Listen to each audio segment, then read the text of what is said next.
प्रिय दर्शकों, आपका अपने YouTube channel MS Gill infotainment में स्वागत है। आज हम आपको महान कवयित्री अमृता प्रीतम जी की संक्षिप्त जीवनी सुनाएंगे। अमृता प्रीतम का जन्म अमृत कौर के रूप में 1919 में ब्रिटिश भारत में पंजाब के गुजरांवाला में एक सिख परिवार में हुआ था।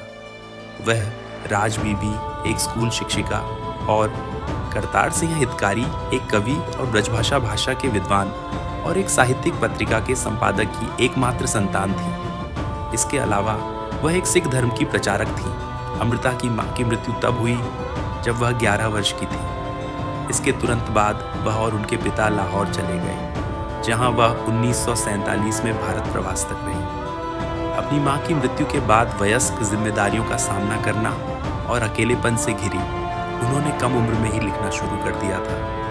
उनकी कविताओं का पहला संकलन अमृत लहरान अमर तरंगे 1936 में 16 वर्ष की आयु में प्रकाशित हुआ था, जिस वर्ष उन्होंने प्रीतम सिंह एक संपादक से विवाह किया, जिनके साथ वह बचपन में जुड़ी हुई थी, और उन्होंने अपना नाम अमृत कौर से बदलकर अमृता प्रीतम कर लिया।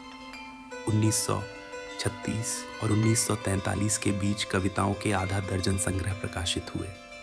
हालांकि उन्होंने अपनी यात्रा एक रोमांटिक कवि के रूप में शुरू की, लेकिन उन्होंने जल्द ही अपना रुख बदल दिया और प्रगतिशील लेखक आंदोलन का हिस्सा बन गई। इसका प्रभाव उनके संग्रह लोकपीढ़ पीपुल्स एंगुइस 1944 में देखा गया, जिसमें 1943 के बंगाल के अकाल के बाद युद्ध से तबाह अर्थव्यवस्था की खुलकर आलोचना की गई थी।